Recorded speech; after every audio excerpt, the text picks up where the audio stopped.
కలియుగం అన్నది ఏమిటి అన్నది ఈ చంద్రబాబు నాయుడు గారి పరిపాలన చూస్తే ఇదే నా కలియుగము అని చెప్పి అనిపించే పరిస్థితి ఎవరికైనా కూడా అనిపిస్తుంది. ఎందుకనంటే న్యాయం లేదు, ధర్మం లేదు. తమకు గిట్టని వాళ్ళు ఎవరైనా ఉంటే, తమకు నచ్చని వాళ్ళు ఎవరైనా ఉంటే, తమకు వ్యతిరేకంగా స్వరం వినిపించే వాళ్ళు ఎవరైనా ఉంటే తట్టుకునే పరిస్థితి లేదు, జీర్ణించుకునే పరిస్థితి లేదు. ఎలాగైనా తీసుకొని పోయి వాళ్ళని జైల్లో వేయాలి, ఎలాగైనా తీసుకొని పోయి వాళ్ళని చిత్రహింసలు పెట్టాలి, ఎలాగైనా కూడా వాళ్ళ పరువును తీయాలి అనే ఒక నీచమైన సంస్కృతి ఈరోజు మనం చూస్తూ ఉన్నాం. ఒక మనిషిని జైల్లో పెట్టడము అని అంటే తన పరువును, తన ప్రతిష్టలతో ఆడుకోవడం. అవన్నీ తెలిసి కూడా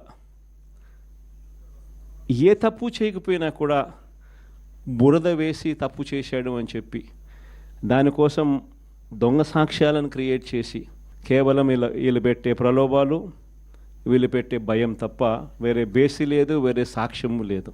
ఇలాంటి పరిస్థితుల మధ్య న్యాయం జరగడానికి కోసం బాధితుల తరపున గట్టిగా నిలబడి వాళ్ళ స్వరం వినిపించే కార్యక్రమం ఎక్కడైనా చేయాల్సిన పరిస్థితి ఏదైనా ఉంది అని అంటే అది ఇంకా మన భుజస్కంధాల మీద ఇంకా బాధ్యత ఎక్కువైంది. కానీ ఏదైనా కూడా న్యాయం, ధర్మం అనేది వాళ్ళ తరపున ఎవరైనా వాళ్ళ తరపున గట్టిగా నిలబడి వాళ్ళకు న్యాయం చేసే పరిస్థితి రావాలి అని అంటే అది మళ్ళీ మీ భుజస్కంధాల మీదనే ఉంది. కాబట్టి మీరు పోషించే పాత్ర చాలా ఇంపార్టెంట్ పాత్ర.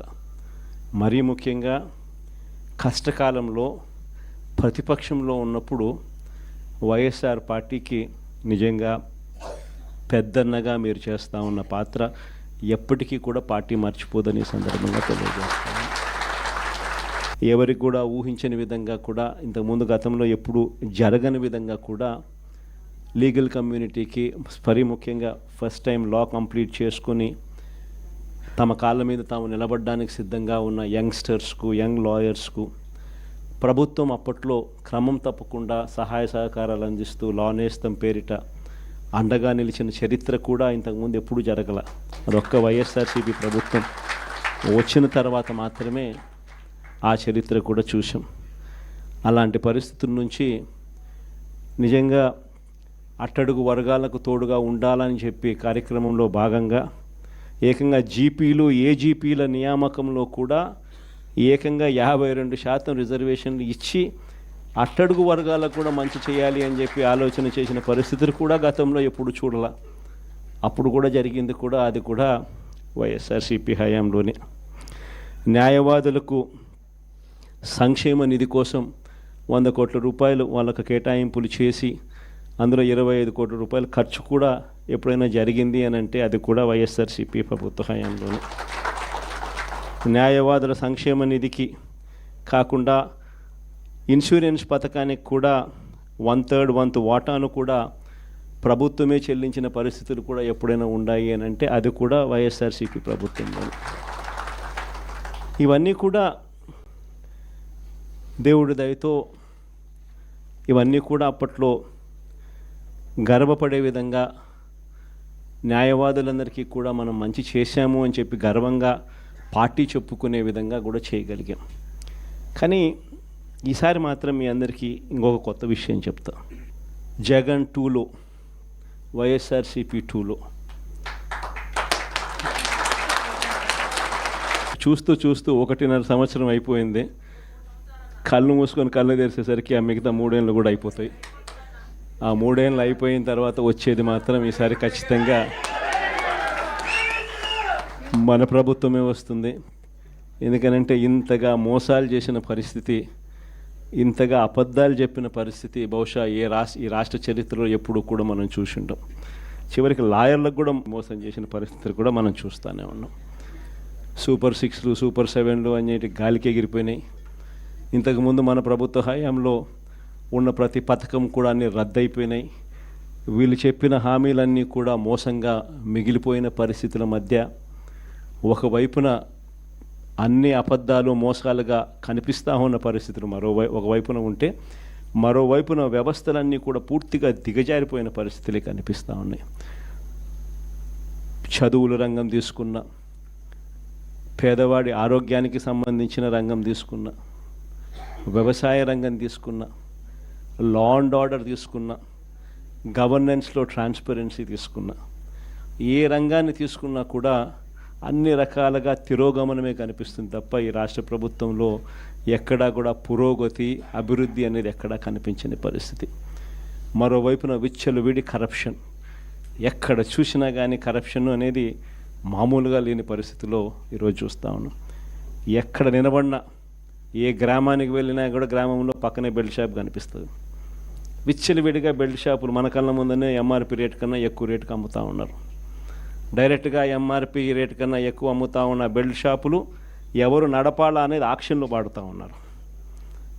ఆక్షన్లో 2 లక్షలు, 3 లక్షలు, 4 లక్షలు పాడినోనికి బెల్ట్ షాప్ ఇస్తూ ఉన్నారు. ఆ బెల్ట్ షాపు ఎంఆర్పి రేట్ కన్నా ఎక్కువ రేటు కళ్ళ ముందరనే అమ్ముతూ ఉన్నారు. అలా అమ్మించేది ఎవడు అని అంటే పోలీసులు దగ్గరుండి అమ్మిస్తూ ఉన్నారు. ఇది కరప్షన్ అనేది కళ్ళ ముందనే కనిపిస్తూ ఉన్న కరప్షన్. ఎక్కడ చూసినా పర్మిట్ రూములు, ఇల్లీగల్ పర్మిట్ రూములు కనిపిస్తూ ఉన్నాయి. ఏ నియోజకవర్గం తీసుకున్నా కూడా ఇసుక అన్నది ఉచిత ఇసుక అంటున్నారు. ఉచిత ఇసుక ఎవరికి ఇస్తూ ఉన్నాడు అనేది దేవునికి ఎరక. కళ్ళు ఎదుటే కనిపిస్తూ ఉన్నది ఇసుకే మన ప్రభుత్వ హయాంలో కన్నా డబుల్ ది రేటుకి అమ్ముతూ ఉన్నారు. మన ప్రభుత్వ హయాంలో అన్న ఇసుకన్నా కనీసం సంవత్సరానికి 700 కోట్లు, 750 కోట్లు గవర్నమెంట్కి ఆదాయం వచ్చేది రాయల్టీ రూపేణ. ఇప్పుడు రాయల్టీ రాకపోగా ఇసుకేమో డబుల్ రేటుకి అమ్ముతూ ఉన్నారు. ఏ నియోజకవర్గం తీసుకున్నా కూడా పేకాట క్లబ్బులు దగ్గరుండి నడిపిస్తూ ఉన్నారు ఎమ్మెల్యేలు, క్యాండిడేట్లు. పోలీసులు దగ్గరుండి ఆ పేకాట క్లబ్బులకు ప్రొటెక్షన్ ఇస్తూ ఉన్నారు. ప్రతి పేకాట క్లబ్ నుంచి నీకింత నాకింత అని పంచుకుంటా ఉన్న కరెక్ట్. ఎన్ని కళ్ళ ముందరే కనిపిస్తూ ఉన్న కరప్షన్. నేనేం వెరైటీ అని చెప్పడం. కాంట్రాక్ట్లు ఇస్తే అమరావతి మామూలుగా 4,000, 4,500 రూపాయలు కడితే బ్రహ్మాండమైన హైదరాబాదు, బెంగళూరు లాంటి ప్లేస్లో కూడా 5 స్టార్ లాబీతో ఫ్లాట్లు నిర్మాణం 4,000, 4,500 రూపాయలు పెడితే బ్రహ్మాండంగా కడతారు. కాస్ట్ ఆఫ్ కన్స్ట్రక్షన్ 4,500 రూపీస్ దాటదు. అమరావతిలో కాస్ట్ ఆఫ్ కన్స్ట్రక్షన్ 10,000, 9,000. కళ్ళ ముందరనే మొబిలైజేషన్ అడ్వాన్స్. ఇంతకుముందు లేదు మొబిలైజేషన్ అడ్వాన్స్. ఇప్పుడు మొబిలైజేషన్ అడ్వాన్స్ ఇస్తున్నారు. అంటే పన్ను చేయక మునిపే 10% మొబిలైజేషన్ అడ్వాన్స్. మొబిలైజేషన్ అడ్వాన్స్ 10% ఇస్తున్నారు, అందులో 8% తీసుకుంటా ఉన్నారు. కళ్ళ ముందర కనిపిస్తూ ఉన్న కరప్షన్ ఇవన్నీ. పీపీఏలు ₹4.60. మన హయాంలో ₹2.49 మనం పీపీఏ చేస్తే నానా యాగి చేసినారు. ₹2.49 అనేది రాష్ట్ర చరిత్రలో ఎప్పుడు జరగల.